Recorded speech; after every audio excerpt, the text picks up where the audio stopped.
Floricanto.digital presenta. Muchísimas gracias por la invitación. Muchas gracias, Padre Guillermo Landeros. Esta oportunidad me hace muy feliz porque el amor de la Virgen María de Guadalupe es algo precioso que nos lleva a atesorar nuestra vocación, nuestro misterio de ser seguidores de Cristo. Y quisiera iniciar reconociendo que ya hemos experimentado de muchas maneras el amor de María. La Virgen María de Guadalupe ha estado presente en estos casi ya 500 años de nuestra historia y de manera personal, familiar, nacional y latinoamericana y continental y como Iglesia Universal hemos reconocido que el amor de María está vivo, que el amor de María está presente y que a través de ella se filtra profundamente el amor de Jesús. Esta presentación se llama El amor de Jesús vivo en la Virgen María de Guadalupe, es el título del libro, con especial énfasis en los tiempos apocalípticos que vivimos. Quisiera iniciar diciendo, verdaderamente sabemos que la Virgen nos conoce. El Papa Francisco tiene en su encíclica Evangelii Gaudium las palabras al respecto. Dice, la Virgen María nos conoce, conoce nuestro itinerario bautismal, conoce nuestra experiencia de fe, nos acompaña en el camino. Y estas palabras suenan algo verdaderamente impresionante. Ella participa de la obra de la redención y viva nos acompaña y está en nuestra propia experiencia, en nuestro itinerario. Y quisiera por eso decirte, todos sabemos que la Virgen nos ama, la Virgen nos conoce, la Virgen nos bendice, pero quisiera decirte que en el amor de la Virgen María de Guadalupe está Dios mismo. El amor que recibimos de ella es el amor de Dios. No porque Dios sea tímido y haya querido ponerse atrás de la Virgen, sino porque necesita hacer accesible su amor para nosotros. Si Él se comunicara directamente, sería el fin de la historia y entraríamos en la parusía. Y la encarnación es el modo y la pedagogía como Dios ha elegido para hacerse uno entre nosotros y compartir nuestra historia. Y por eso no podría darnos todo su amor en forma plena, sino solo a través de Cristo, y Cristo viene a nosotros a través de la Virgen María. Y déjame decirte que esto es esencial y que nos muestra rasgos muy importantes que vamos a comprobar a lo largo de nuestra charla, especialmente con textos bíblicos, porque el horizonte de interpretación del amor que la Virgen nos ofrece se aprecia en toda su riqueza a través del horizonte bíblico, en particular el Apocalipsis, la visitación de María Isabel, el Magnificat y el capítulo 15 de la Carta a los Corintios, donde habla de la resurrección y del cuerpo glorioso que tendremos cuando resucitaremos participando de la resurrección de Cristo. Dios mismo está presente en la Virgen María de Guadalupe y nos conduce al amor, y esta experiencia nos hace vivir algo esencial, nos lleva a Jesús, nos hace vivir en Cristo y lo más importante, por Cristo Jesús, aprendemos a vivir en la libertad, en la responsabilidad, y esto es valiosísimo. Ya lo sabíamos, pero te pido que nos asombremos, que nos maravillemos. Es el regalo de Dios, el regalo que Dios nos da de su amor a través de la Virgen, y por eso el asombro sería la primera actitud que podríamos preparar para responder. Dios te ama en la Virgen María de Guadalupe de una forma profunda y liberadora. Es una gran noticia, alégrate, porque escuchar te quiero causa alegría, unidad, placer y sentido de dirección. En la Virgen de Guadalupe se filtra el amor de Dios.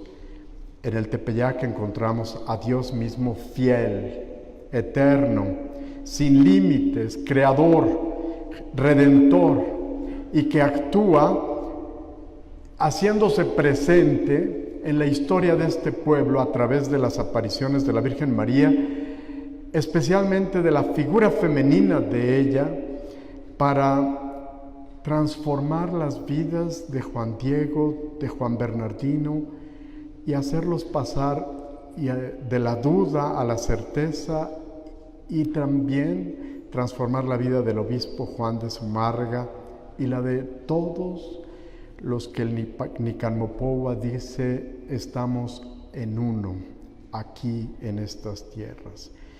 En el Tepeyac por eso encontramos el amor fundamental que nos alimenta, nos recrea, nos llama. Nada alimenta tanto nuestra vida como el amor. En ella está el amor de Dios trinitario, y este amor trinitario ha querido expresarse fundamentalmente a través de la encarnación de Cristo, que tiene su culmen en la pasión, muerte y resurrección de Jesús, y que en el centro se encuentra la vocación bautismal por la que participamos en su resurrección.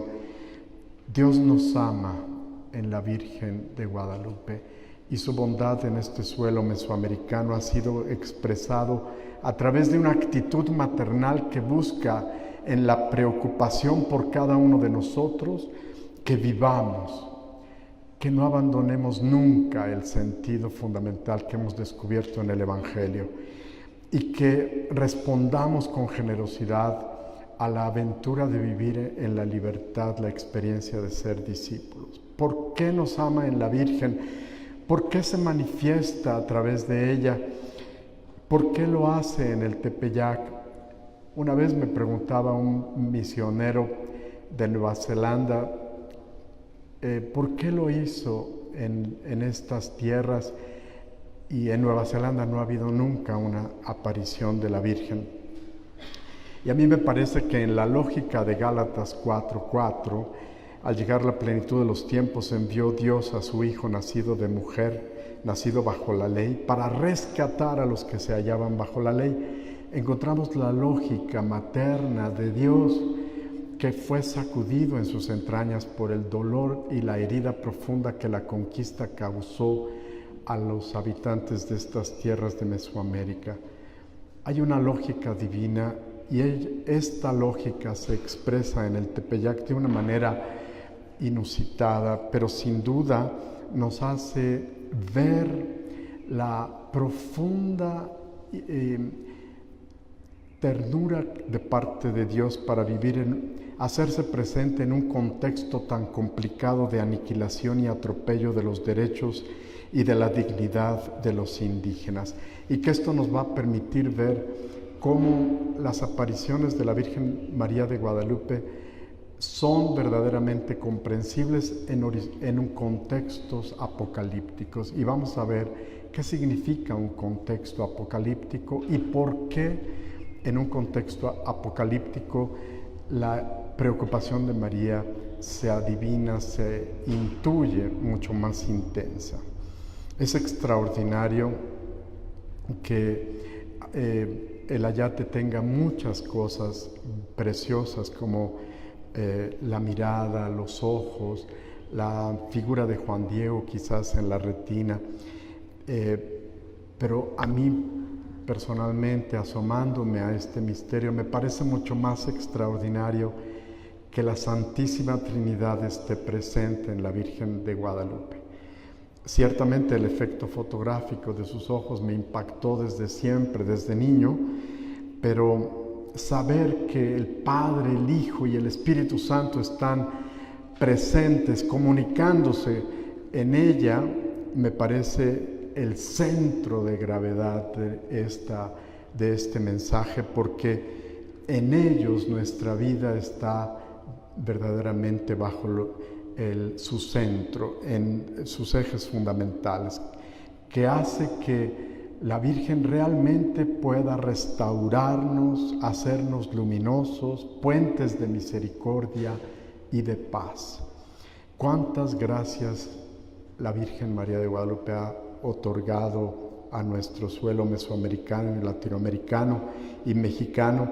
De manera que a través de nuestro contacto con ella, el efecto más importante es parecernos a la Virgen María de Guadalupe, ver con sus ojos, tener los sentimientos que ella tiene, vivir las actitudes de misericordia que ella nos muestra.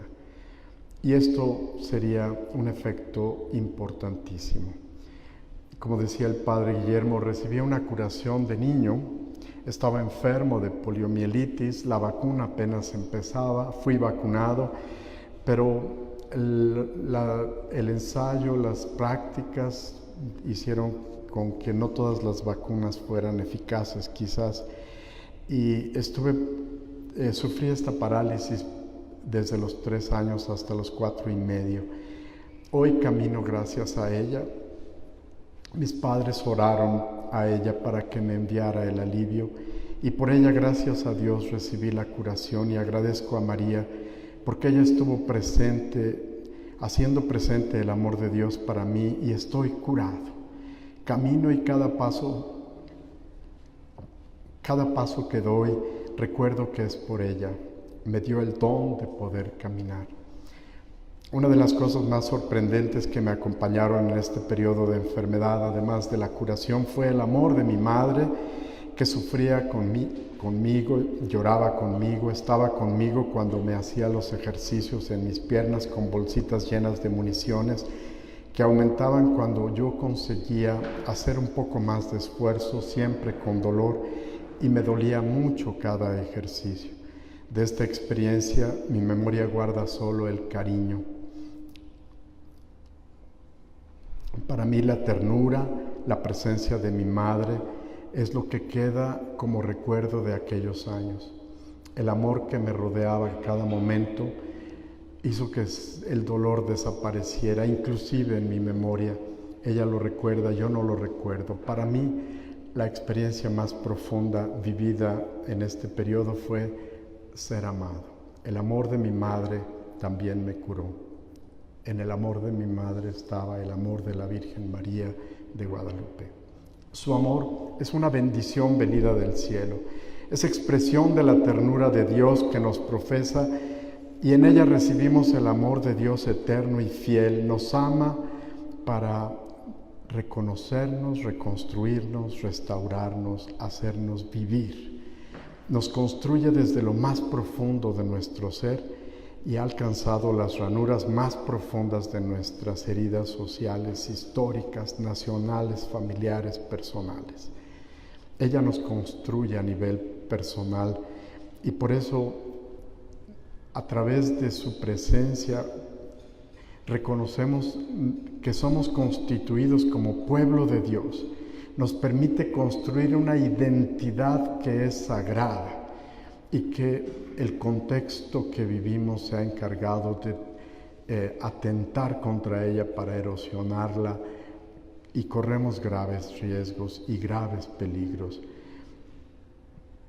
La Virgen por eso nos invita a reconocernos como si ella fuera un espejo ante el cual podemos adivinar mejor quiénes somos. Nuestra propia historia, nuestra propia imagen, nuestro propio presente, pasado, futuro se ven mejor a través de los ojos de María, y a través de la mirada de María podemos reconocernos a nosotros mismos, reconocernos también unos a otros. Gracias a la Virgen apreciamos la grandeza de nuestra vocación cristiana y la innegable dignidad de cada persona. Muchísimos dones, muchísimas consecuencias. Déjenme decirles que una de las consecuencias más hermosas e importantes es que María nos genera en el amor de Dios y genera en nosotros una paz profunda, una unidad profunda que se convierte en el reconocimiento de quienes somos y que se traduce en lo más fundamental: sintonizar con la voluntad de Dios. Esto es lo más importante de nuestra vida. Aprender a discernir dónde se encuentra el secreto de nuestra felicidad, de nuestra verdadera experiencia de vida. Es fuente de vida, de paz y de bienestar, de consuelo, de alegría, de libertad y sobre todo de responsabilidad. Por eso, el papel de la Virgen es ayudarnos a vivir la palabra de Dios, el Evangelio, la propuesta del reino de Jesús, es decir, en la luz que brilla en el ayate de la Virgen María de Guadalupe está presente implícitamente la luz de Cristo en la que somos, nos movemos, existimos. Si María de Guadalupe es tan fundamental e importante para nuestra experiencia de fe en Latinoamérica, es por una razón: Dios actúa en ella. Dios es el responsable, la fuerza, la gracia, la santidad con la que la Virgen se hace nuestra madre, nuestra compañera, nuestra bendición. En esta breve charla quiero resaltar que el eje fundamental, por lo tanto, es acercarnos a través de María al amor de Dios y al profundo encuentro con la palabra que es su Hijo, para vivir la voluntad de Dios apegándonos a nuestra vocación fundamental, con atención plena a lo que somos y a la dignidad del otro, especialmente el que sufre, el que está a nuestro lado. Qué bien nos hace caminar en la responsabilidad, en el amor, en la esencia de nuestra vida. Encontré hace 2 semanas a un hombre que se llama Craig y que de Kansas vino hace 25 años para trabajar en los basureros en la periferia de la Ciudad de México, en Iztapalapa y Nezahualcóyotl. Y hace solo 4 años fue a la Basílica de Guadalupe para pedirle a la Virgen: Señor, ayúdame a ser católico. Nunca he recibido un sacramento. Quiero trabajar con los pobres, no por propia iniciativa. Quiero ser instrumento. Y sigue trabajando. Por supuesto, ese encuentro con la Virgen lo conmovió tanto que reconoce que el encuentro fue tan eficaz porque lo llevó a creer profundamente en Jesús y en la Eucaristía. Y desde hace 4 años vive este compromiso de ayudar para que los pobres en los basureros en el bordo de Xochiaca tengan dignidad y puedan salir de la pobreza, a veces inventando caminos de creatividad para ser solidario con ellos. Un gran testimonio que empieza por el amor a los pobres, pero que se traduce en la necesidad de vivir este amor a los pobres con la fuerza de Cristo. Bellísimo testimonio de Craig en los basureros del bordo de Xochiaca. Y por eso descubrimos con la Virgen al otro en la gratuidad, que se hace hermano con el reconocimiento más profundo, sin la incapacidad de reconocernos que hemos heredado de manera profunda en razón de las fallas que tiene nuestro espíritu y de la herencia que recibimos desde la conquista en adelante. Me gustaría por eso decir con todas sus letras, como lo he buscado hacer en el libro que escribí, El amor de Jesús vivo en la Virgen María de Guadalupe, que hice como tema de tesis del doctorado: Dios está vivo, presente en la Virgen, y somos el resultado de una gran bendición. Nuestra vida es una historia de gracia y santidad que hemos recibido a través de de Nuestra Señora. Y nos asomamos en esta charla a la gran bendición que hemos recibido en el Tepeyac, con el objeto de resaltar la presencia de Dios en las apariciones y hablar, por lo tanto, de la acción tan eficaz que a través de la Virgen ha tenido efecto en nuestra historia, especialmente en contextos verdaderamente complicados. Y por eso, si quieren pasar la siguiente, ese contexto, la anterior.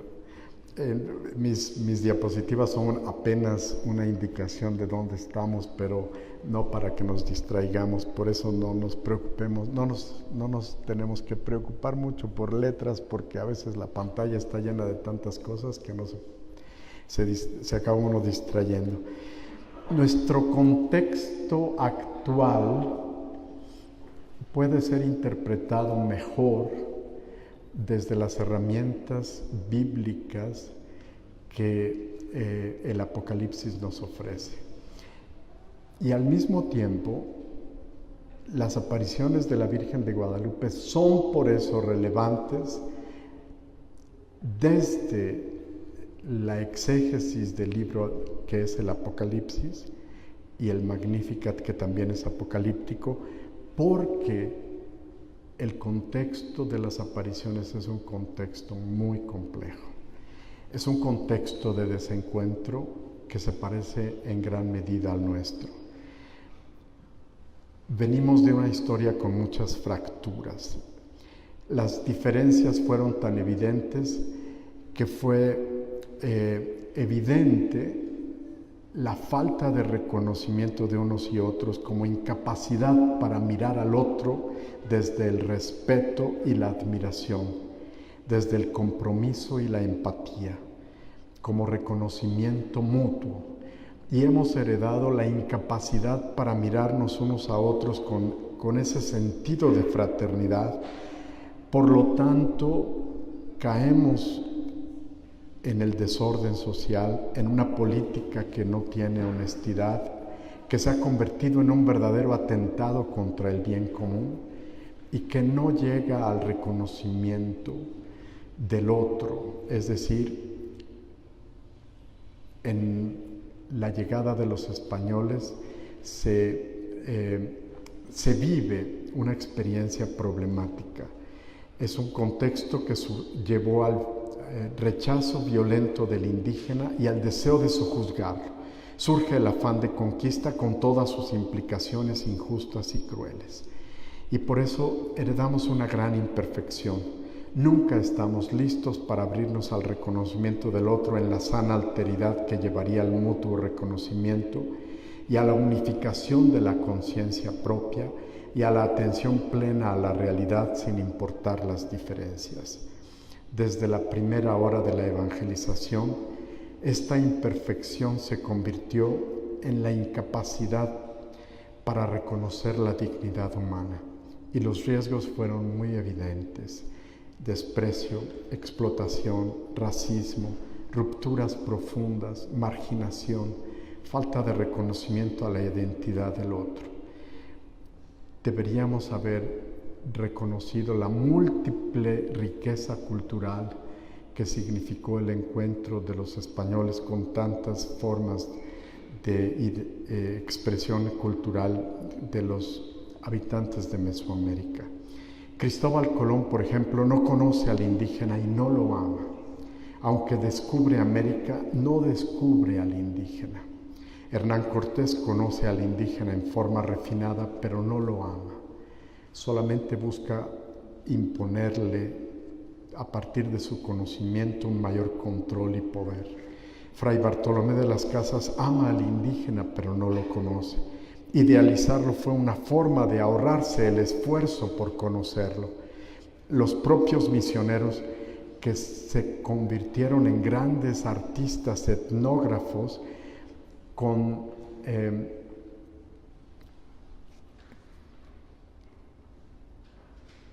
Andrés de Olmos a la cabeza, que, como dicen los otros misioneros, de él manan todos los grandes manantiales que conducen al corazón del indígena, lo conocieron verdaderamente de manera profunda, pero se asustaron y no pudieron confiar. Pensaron que toda expresión religiosa estaba contaminada por el maligno y los hizo sospechar de su conversión. Les invade el pesimismo y algunos hasta justifican la conquista como motolinía. Y por eso, entre los mismos misioneros hay mucho desacuerdo. Bartolomé de las Casas finalmente busca defender la dignidad y la racionalidad de los indígenas en las juntas de Valladolid en 1550, y estas juntas son síntoma de una gran ambigüedad en la que se enfrentaron dos grandes pensadores, Fray Bartolomé de las Casas y Juan Ginés de Sepúlveda. Este último justificaba la opresión practicada contra los indígenas en las llamadas encomiendas. No faltaban los misioneros, había grandes personalidades. Fray Andrés de Olmos inaugura y es el precursor principal de todos los caminos que llevan al corazón del indígena. Había ensayado observar fenómenos de brujería que Carlos V le encomendó en la corte de España, y al mismo tiempo los resuelve, y el rey le encomienda por lo tanto ser misionero en estas tierras, y viene y se torna el primero del que aprenden todos los demás, especialmente Fray Bernardino de Sahagún y Motolinía.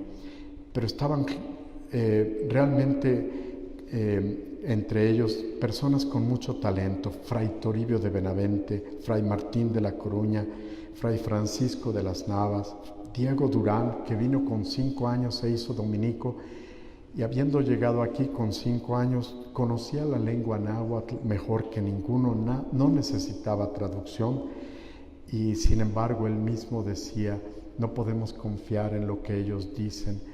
Cuando aceptan a Jesucristo o a la Virgen, podemos sospechar que detrás de su creencia están todavía en el sincretismo completo sus propias divinidades. Fray Jerónimo de Mendieta, impresionantes misioneros, y sin embargo, a pesar de toda su sensibilidad, no fueron capaces de llegar a la posibilidad de la comprensión de sus prácticas religiosas, que condenan absolutamente, las destruyen sus templos, y por eso conocen para destruir, y al mismo tiempo se distancian en cierta forma de los mismos indígenas. Su comprensión resulta problemática. El reconocimiento para acercarse a alguien tan diferente fracasa. La desconfianza surge, y entonces el resultado es la disolución de Mesoamérica: gobierno, instituciones, creencias, construcciones, cosmogonía, economía, presente, futuro, confianza, imagen de sí mismo e identidad. Todo quedó tan destruido. El pronóstico para la vida de los naturales fue desolador. Se perdieron las referencias, se perdió la partitura, la conquista fue instrumento de destrucción, se deforma la conciencia española, se deforma también la conciencia indígena, y algunos misioneros ven la conquista como la mano de Dios para corregir a los indígenas, como aquellas plagas que llegaron al pueblo de Egipto para que a través de ellas finalmente los egipcios se suavizaran y dejaran libres a los israelitas. Y entonces, leyendo el Éxodo, ellos piensan que la conquista es otra vez un nuevo Éxodo, que a través de nuevas plagas Dios ha permitido para que los indígenas sean finalmente liberados de la diabólica práctica de los sacrificios humanos. Y por eso no consideran ninguna forma de pactar con la visión cosmogónica que prevalece en los escritos de los sabios antiguos y en sus creencias religiosas y en su cosmogonía. Y al mismo tiempo, entonces, esto los lleva a considerar al indígena como débil, quizás merecedor del desprecio, y por lo tanto no autónomo ni libre, sino dependiente y frágil, y tiene que ser encomendado y sometido y esclavizado. Y la Virgen de Guadalupe, de manera admirable, supera las barreras que asustan a los misioneros y que les impiden acercarse a sus creencias, y lo hace admirablemente, conjuntando el respeto a la dignidad por el indígena, mostrando la inocencia de Dios ante la conquista y especialmente retomando algunos signos de sus prácticas y de su visión religiosa para transformarlos en una nueva configuración que permite el paso de las antiguas prácticas al Evangelio, en donde el Evangelio puede comunicar su buena noticia a los indígenas. La Virgen María de Guadalupe nos lleva a pensar bíblicamente, y este es un gran acierto. Es quizás uno de los aspectos más importantes de las apariciones de la Virgen María de Guadalupe, y por eso pensar bíblicamente significa reconocer cuáles son nuestras raíces, en qué forma la revelación de Dios está centrada en la manera como Dios quiso comunicarse con nosotros a través de la Biblia, y cómo la Virgen está subordinada al mensaje que encontramos en la propia expresión de la revelación en la Biblia. Y por eso, cuando ella se presenta de manera inteligible a través de los textos bíblicos. Y esto nos va a llevar al profundo impacto que tiene el mensaje de las apariciones de la Virgen María de Guadalupe en tiempos apocalípticos como los nuestros. Ella se presenta como la Madre de Dios. Si quieren, esa pasamos. La Madre del verdaderísimo Dios por quien se vive. Este es un aspecto central. Está aludiendo a la encarnación. No es una frase que viene de la Biblia, porque Madre de Dios no está en los evangelios como frase. Ninguno de los 4 evangelios tiene esta expresión, María, Madre de Dios, ni Mateo, ni Lucas, ni Marcos, ni Juan. Por supuesto, la reflexión a partir de los textos bíblicos llevó a la Iglesia en el Concilio de Éfeso, en el concilio tan importante, a decir: María es Madre de Dios, Madre de aquel que, siendo Dios, asume en su única identidad, que es divina, nuestra naturaleza humana. Aquel de identidad divina y naturaleza divina se hizo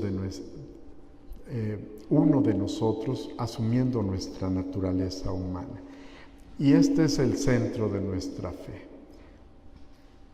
Cristo es la salvación. Cristo se hizo uno de nosotros. Se hizo hombre en la Virgen María. Ella es la Madre.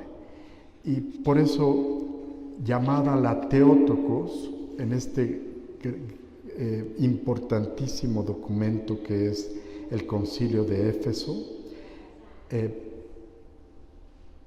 reconoce el concilio que la revelación en Lucas, Mateo, Marcos y Juan es inequívoca. Ella concibe sin participación masculina. No hubo una participación de José. El único Padre que Jesús tiene es el Padre del cielo.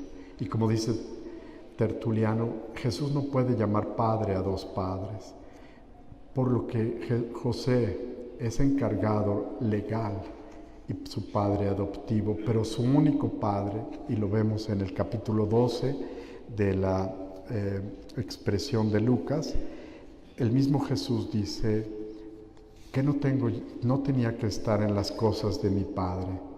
Y entonces María nos ofrece esta afirmación utilizando la teología náhuatl-tolteca, algo insólito que para los misioneros no podría haber sido posible. Y a través de esta cosmogonía, ella se muestra como el puente, el arco iris. Ella no es el mensaje, ella es quien transmite el mensaje, el amor de Dios presente y vivo en la Virgen María de Guadalupe. Y por eso es el amor el que la mueve, es el amor de Dios el que está presente en ella. Y nos dice, pon mucha atención. Cuando dice pon mucha atención, significa realmente esfuérzate en poner esto en tu corazón. Se lo dice a Juan Diego, que no te quede la menor sombra, la menor duda. Asegúrate que esto entre en tu corazón. No es nada lo que te espantó, lo que te afligió, que nada te perturbe tu rostro, tu corazón. No estoy aquí yo, que soy tu madre.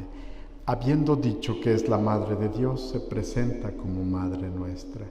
Y entonces convierte en algo que está íntimamente unido y que no puede ser separado. Ser Madre de Dios para la Virgen es ser Madre de cada uno de nosotros. Y esto solo se entiende desde el capítulo 19 de San Juan, donde Jesús le dice al discípulo amado, he ahí a tu madre. Y por eso ella quiere asegurar a Juan Diego, estás bajo mi sombra y resguardo, no soy yo la fuente de tu alegría, no estás en el hueco de mi manto, en el cruce de mis brazos, tienes necesidad de alguna otra cosa. Ella es Madre de Dios y Madre de Juan Diego. Y así pues nos adentramos en este gran misterio. La Virgen es Madre de Dios y lo declara en 1531, como si las apariciones de la Virgen del Tepeyac fueran en esencia el concilio de Éfeso del año 431 en suelo latinoamericano. Es una declaración fundamental, es un eje de referencia para nuestra historia mexicana, para nuestra iglesia. Es algo que nos ayuda a buscar tratar de comprender el misterio profundo que encierra el acontecimiento del Tepeyac en estas tierras, porque es una voz que evoca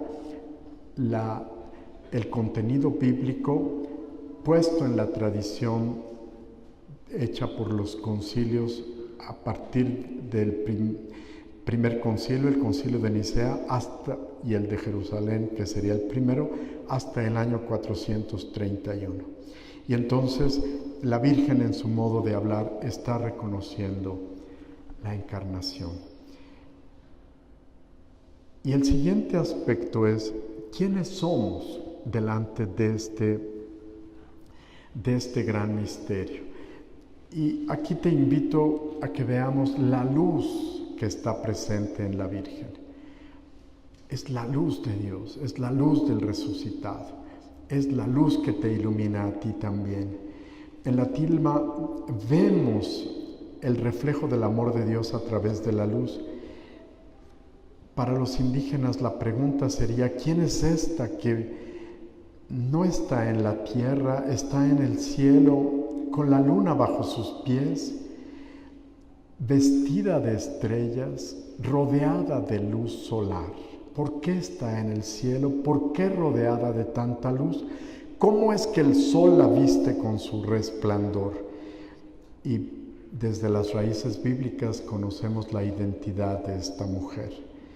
Ella es la Virgen, de sobrenombre Guadalupe porque así lo ha escogido, pero refleja, como dice la primera carta a los Corintios 15:45, lo que seremos en la resurrección cuando este cuerpo que tenemos ahora se transforme en cuerpo glorioso. Ella es la primera resucitada después de Cristo y por eso nos hace recordar Como San Pablo en la carta a los Corintios capítulo 15 dice, el primer hombre Adán fue hecho alma viviente, el último Adán se tornó espíritu que da vida, ese es Cristo. Primero fue hecho no el que es espiritual, sino el que es psíquico. El que es espiritual viene después. El primer hombre creado en la tierra es terrestre, el segundo viene del cielo. Tal fue el hombre terrestre, tales son también los hombres terrestres. Tal es el hombre celeste, tales serán los hombres celestes. Así como traemos la imagen del hombre terrestre, traeremos la imagen del hombre celeste. Ese espíritu que da vida, que es Cristo resucitado, supera la corrupción y la debilidad de nuestra vida limitada para transformar la propia creación que con su resurrección anuncia en el futuro nuestra propia glorificación. Y así como en San Pablo se ve esta transformación, hay una nueva creación y repetida en Romanos 8:29, Colosenses 1:15, Colosenses 2 Corintios 4:4, podemos ver que esta transformación está viva y clara y presente en María.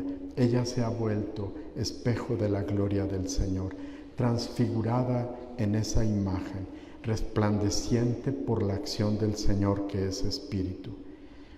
Nuestra figura cambiará, el creyente se convertirá en la gloria divina, pero esta transformación, este cambio de figura, podemos ahora contemplarlo en promesa. En María es una realidad. En ella se refleja la figura del resucitado. La Virgen María y los santos han recibido ya la participación en la gloria de Dios y por eso son imagen del resucitado. En ella está presente y viva la luz y la santidad, la existencia plena. En ese sentido, ella anuncia lo que seremos, nos hace ver nuestra propia vocación. Estamos llamados a reflejar la gloria del resucitado y a participar plenamente en esta existencia futura. Y por eso la Virgen, presencia resucitada del Salvador, vive como discípula de Cristo en forma redimida y nos hace ver de qué manera podemos ser empáticos con la vocación a la verdadera libertad que hemos recibido.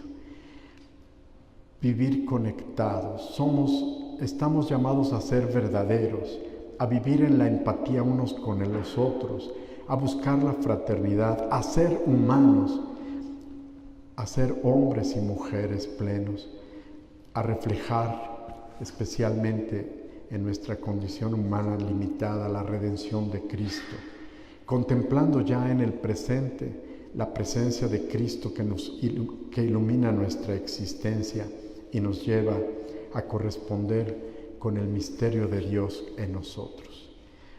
Y esto nos lleva al hecho importantísimo entonces de ver nuestra imagen en la palabra de Dios.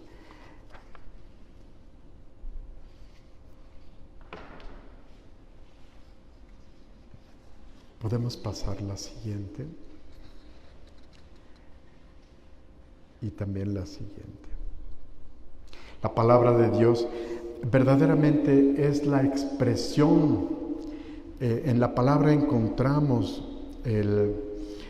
la manera de interpretar y descifrar nuestra existencia.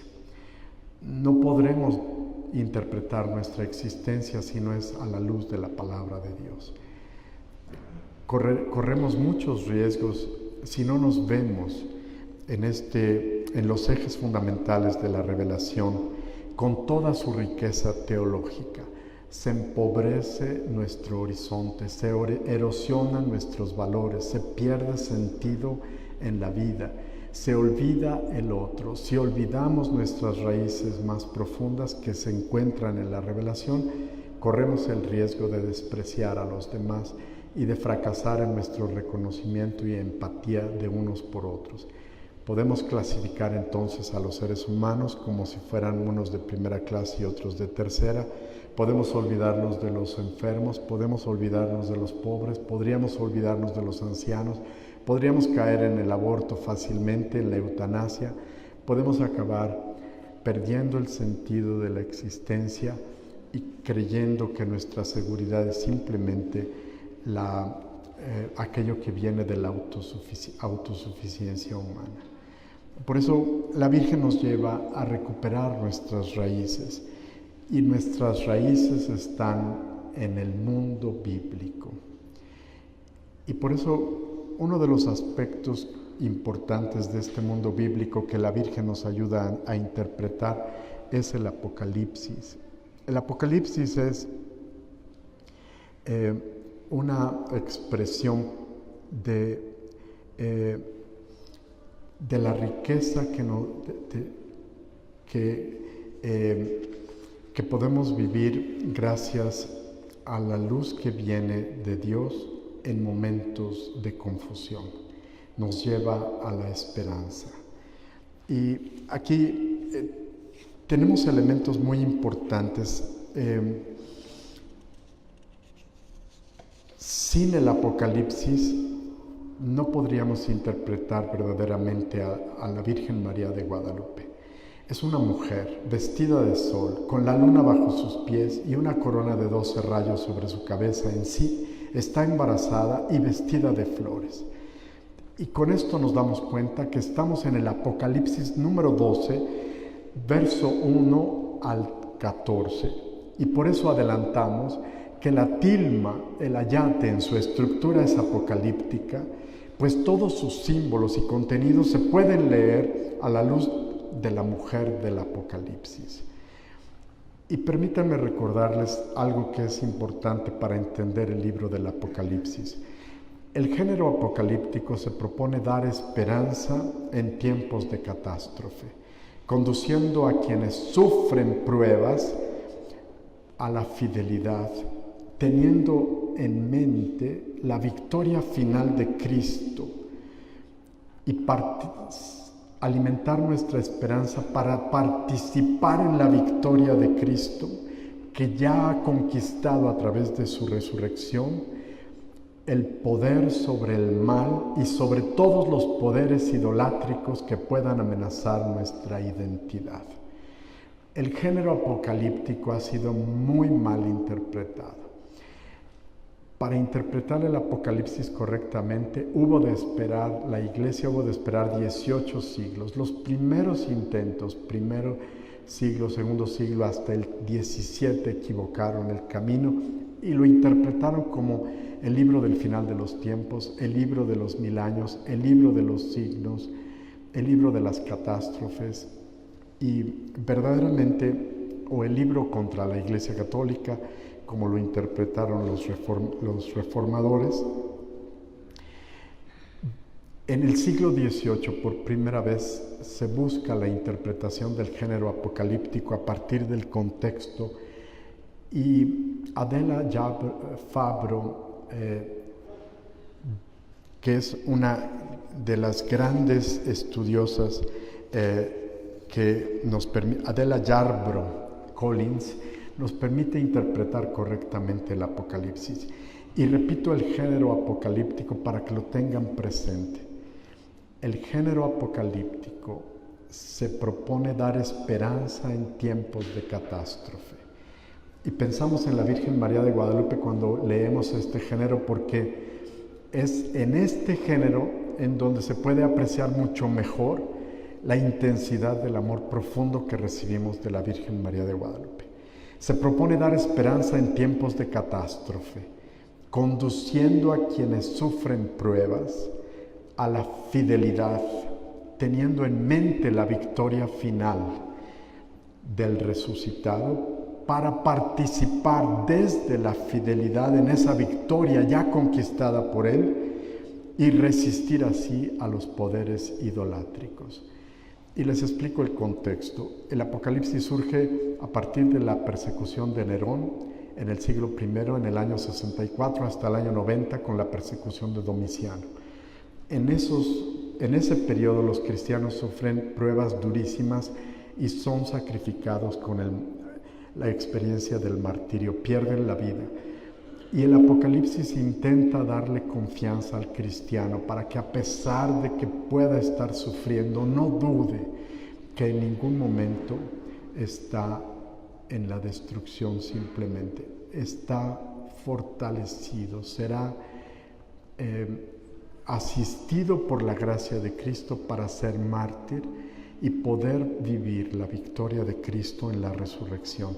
Y entonces el mártir y el cristiano tiene que prepararse para desenmascarar todos los poderes idolátricos que puedan amenazar al pueblo de Dios y vivir contracorriente y no pactar con poderes idolátricos y vivir entonces en la resistencia, tener la fuerza suficiente para indignarse contra toda rebeldía que atenta contra la voluntad de Dios, no consentir con nada que pueda alejarnos de la santidad, no estar al servicio de cualquier mentalidad que pueda ser, por mucho que sea autosuficiente o moderna, que pueda parecer atractiva, pero que en el fondo esconda una hostilidad contra el plan de Dios. Y por eso la Virgen nos enseña a ser rebeldes, a vivir la sana indignación de luchar contra cualquier cosa que atente contra la dignidad de nuestra verdadera vocación y de nuestra dignidad. Y por eso, solo a partir del siglo XVIII, nunca antes, se interpreta correctamente con el criticismo bíblico el Apocalipsis con la clave principal de su lectura, que es las persecuciones de los cristianos en el siglo I por los judíos y por los romanos. Y por eso hoy el Apocalipsis ofrece intuiciones profundamente válidas, de valor permanente para todos los tiempos, especialmente en tiempos de persecución. Cualquier interpretación que hagamos del Apocalipsis solo puede provenir de un análisis del contexto. Y aquí nos sirve mucho ver el contexto en el que hoy nos movemos, porque el contexto en el que nos movemos ha erosionado lo sagrado y nos ha hecho olvidar la dignidad profunda del ser humano, nos ha hecho olvidar la capacidad que tenemos de reconocimiento de unos por otros, nos ha encerrado en la autosuficiencia, nos ha hecho creer en la seguridad que nos dan las propias fuerzas que tiene el ser humano para inventar su propia salvación, y nos ha hecho hostiles a la voluntad de Dios, nos ha hecho perder la esencia de nuestra propia vocación. Y entonces el Apocalipsis tiene como propósito algo fundamental, que por supuesto, al ser la Virgen María de Guadalupe una imagen que tiene sentido en su estructura apocalíptica, también participa de este género. El propósito fundamental del Apocalipsis es consolar a los cristianos que sufren en tiempos de persecución, para que, a pesar de verse sometidos a terribles fuerzas demoníacas que rivalizan con el poder de Dios, sean fieles. El propósito del Apocalipsis es: sé fiel, persiste en la oposición contra todo lo que destruye el plan de Dios y su creación. Persiste en la confianza. La victoria llegará, Dios se manifestará y reinará para quienes guardan sus mandamientos y mantienen la perseverancia de los santos y la fe en Jesús. Por eso el Apocalipsis nos muestra al crucificado y al resucitado, y nos muestra que el desorden del mundo en su totalidad, el desmedido uso del poder político, que fue el caso de los emperadores romanos, y precisamente lo que la Iglesia enfrenta en el primer siglo, deben ser superados.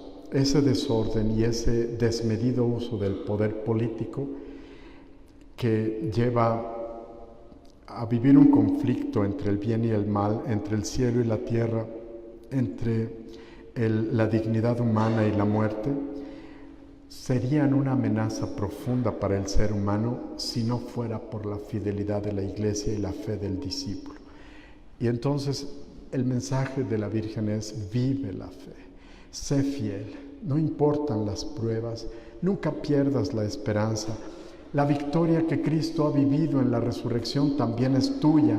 Él ha conquistado como cordero degollado el poder sobre cualquier fuerza maligna representadas por el dragón, y estas fuerzas han sido vencidas en el cielo. Y tú, como discípulo, participas de la victoria ganada por los santos, ganada por el cielo, ganada gracias a la fidelidad mantenida por Cristo y por toda la Iglesia. Y la señal de esa fidelidad es la mujer revestida de sol, que muestra el misterio de la Iglesia, que en medio de presiones y tormentos participa de la victoria del Señor Jesús. Y por eso la Virgen María de Guadalupe es una imagen corporativa. Todos los fieles de todos los tiempos estamos representados, porque en esta mujer vestida de sol somos engendrados a la vida de la gracia.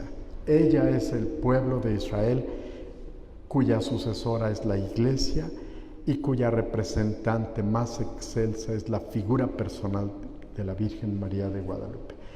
Y es una figura dinámica, pasa del pueblo de Israel en el Antiguo Testamento a la imagen de la Iglesia en el Nuevo Testamento, a la figura personal de la Virgen María, especialmente la Virgen María de Guadalupe. Y ella da a luz a todos los que, resistiendo el sufrimiento, participan en la fidelidad de la victoria del resucitado. Es un texto hermosísimo que leído a través de las apariciones de la Virgen María de Guadalupe, adquiere una profundidad muy bella, porque es como si la Virgen estuviera actuando el combate tan profundo que se celebra en el capítulo 12 del Apocalipsis, y actuando ese combate en contextos nuevos, en situaciones inéditas, en donde las condiciones políticas y económicas y las influencias culturales ejercen un control hostil contra Dios como amenaza contra los seguidores de Jesús. El Apocalipsis entonces está escenificado en las apariciones del Tepeyac y nos lleva a la intolerancia subversiva, a la indignación contra todo poder que se opone al plan de Dios. Ya lo dice Adela Yarbrough Collins en su interpretación del Apocalipsis: hay que desenmascarar las fuerzas que pretenden ser benignas, pero en realidad explotan. La retórica apocalíptica corrige nuestra miopía para no ver en las pretensiones pertinaces propagandas que ambiguamente divulgan imágenes aparentemente positivas de paz o de bienes universales, pero en el fondo corrompen y tienen el potencial de aprisionarnos y encerrarnos, inclusive en la rebeldía contra Dios. La interpretación, por eso, debe ser crítica, movernos para la aplicación de estos elementos y darnos luz para nunca perder el espíritu crítico. El texto de las apariciones nos lleva, por lo tanto, a interpretaciones sucesivas, contextualizaciones. Y ya dije cuáles son los elementos que nos permiten leer la guadalupana como mujer apocalíptica. Una mujer, ambiente místico, nuestra identidad, cada persona invitada a vivir su propia experiencia de adhesión y fidelidad. El Tepeyac como espacio sagrado está para dar a luz, lleva al hijo en sus entrañas, está embarazada, está encinta y sugiere que el hijo que nació en Palestina en el siglo I, nacerá ahora en suelo mesoamericano.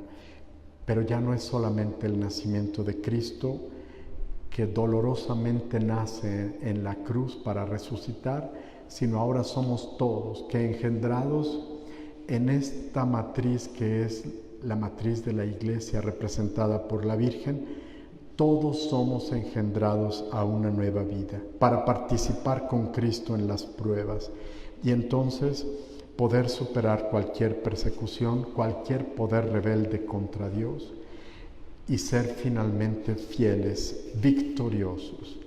La tilma guadalupana es un gran signo, un signo bíblico, un puente de comunicación, algo que espera ser descifrado a la luz de la revelación y solo a partir del texto bíblico y del magisterio nos ofrece toda su riqueza teológica. Nos lleva a vivir la experiencia de una gran conmoción. Somos parte de un pueblo santo, miembros de una iglesia que vive un compromiso histórico y una responsabilidad fundamental en la historia de la humanidad. Y habiendo visto los elementos, veamos ahora los del capítulo 12. El capítulo 12 del Apocalipsis lo leo para que vean cómo retrata a la imagen de la guadalupana. Un gran signo apareció en el cielo, una mujer vestida de sol, con la luna bajo sus pies y una corona de 12 estrellas sobre su cabeza. Está encinta y grita con los dolores de parto. Fíjense en los dolores de parto. En el Evangelio Jesús no nace con dolores de parto, por lo menos no se mencionan, y la tradición nunca los ha aceptado, ha pensado que no los tuvo. No es afirmación bíblica, pero los dolores de parto aquí entonces nos hacen pensar que este nacimiento es el nacimiento de Cristo, no en Belén, sino el nacimiento de Cristo en la cruz a una nueva vida. Vuelvo a leer, está encinta y grita con los dolores de parto, con el tormento de dar a luz. Y apareció otro signo en el cielo, un gran dragón rojo con 7 cabezas y 10 cuernos, y sobre sus cabezas 7 diademas. Su cola arrastra la tercera parte de las estrellas del cielo y las precipita sobre la tierra. El dragón se detuvo delante de la mujer que iba a dar a luz para devorar a su hijo en cuanto lo diera a luz. La mujer dio a luz un hijo varón. La cruz pudo haber sido interpretada como la victoria del demonio sobre Cristo si no fuera por la resurrección. Fue realmente un fracaso. Parecía el poder de las tinieblas cerniéndose sobre la vida de Cristo para destruirlo. Y sin embargo es arrebatado del poder del demonio. Y por eso dice el texto, la mujer dio a luz un hijo varón, el que ha de regir a todas las naciones con cetro de hierro, y su hijo fue arrebatado hasta Dios y hasta su trono. Y esta es la resurrección. Y la mujer huyó al desierto, donde tiene un lugar preparado por Dios para ser allí alimentada 1260 días.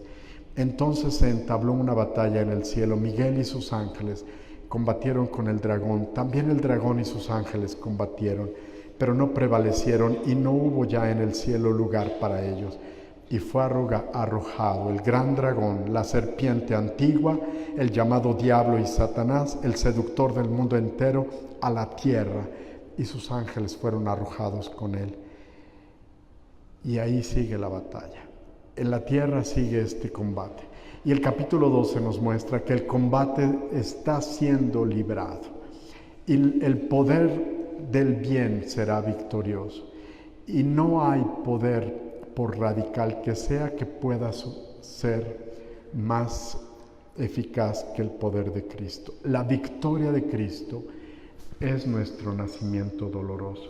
Todos nosotros nacemos en ese nacimiento doloroso que es el nacimiento de nuestra propia vocación, porque participamos de la experiencia de Cristo que primero pasa por la muerte para después vencer en la resurrección. Y por eso el texto nos invita a centrarnos en la esperanza, en la libertad, en la encarnación de Cristo, en la pasión y muerte que triunfa en la resurrección. En el resucitado está la clave de la interpretación del misterio de la Virgen María de Guadalupe. Y por eso sugiere que el conflicto que tiene su origen en el cielo y que constituye una amenaza para todos nosotros y que fue desterrado a la tierra, no nos vencerá. La esperanza es que la victoria conquistada por el Cordero degollado será nuestra victoria. Los cristianos que participan en el martirio de los santos ya han conquistado la verdadera vida. Y todos nosotros luchamos, nunca se cansen de luchar, no desistamos, no adormezcamos, no perdamos la luz, conservemos la indignidad, vivamos esta experiencia de vivir el combate bajo la luz de Cristo, aunque el orden político, el contexto actual político nos muestra evidentes signos de que verdaderamente la confusión es enorme y los peligros son grandes y la realidad que vive nuestro país de aquí al 1 de julio es difícil y que las influencias culturales ejercen un control profundo y que hay situaciones que pueden levantarse como hostilidad contra Dios y contra los seguidores de Jesús.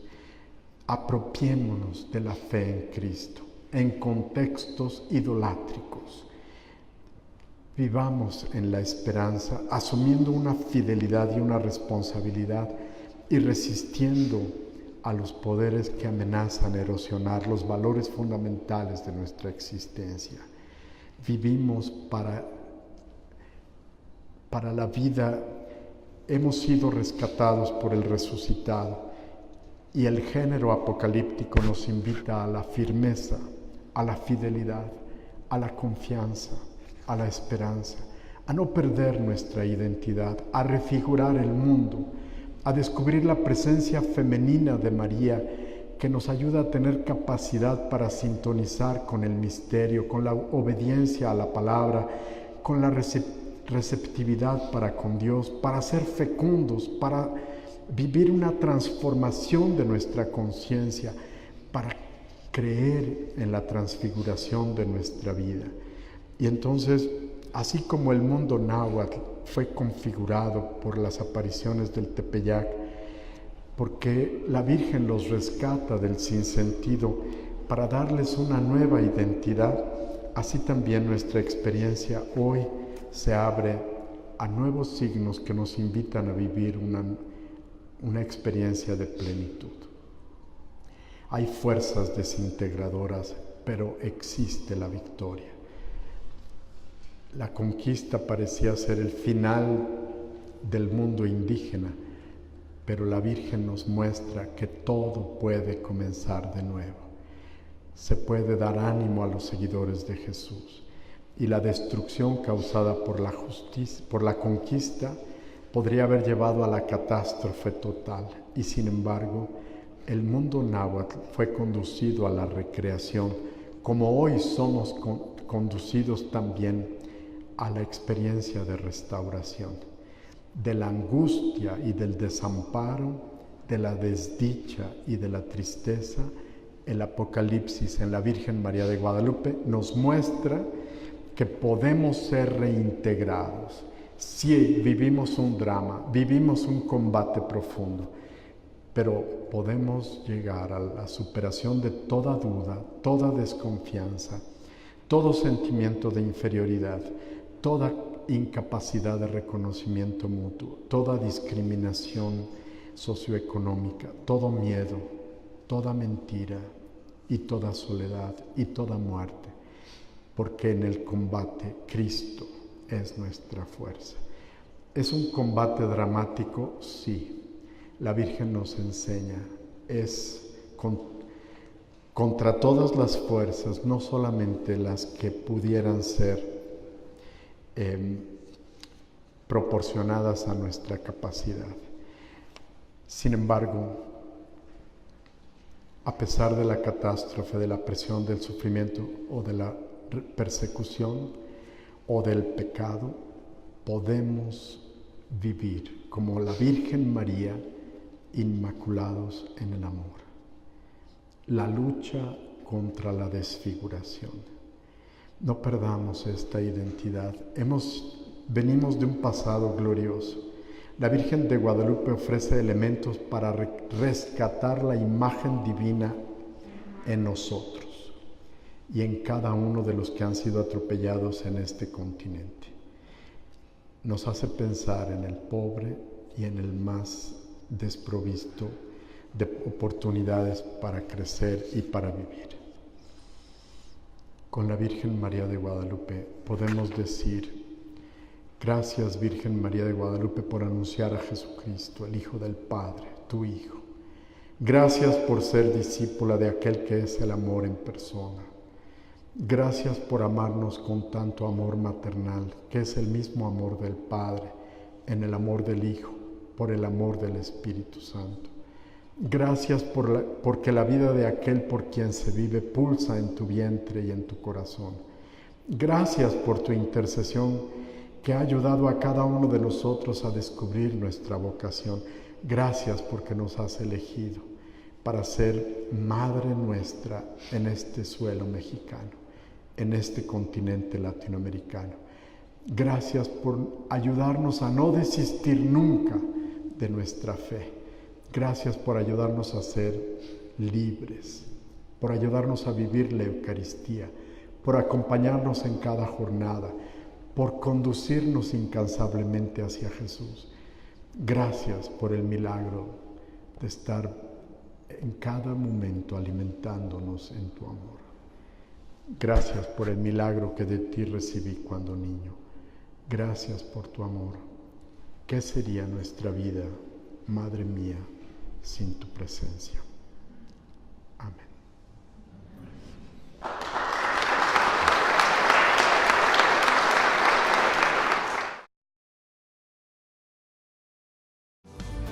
Florica.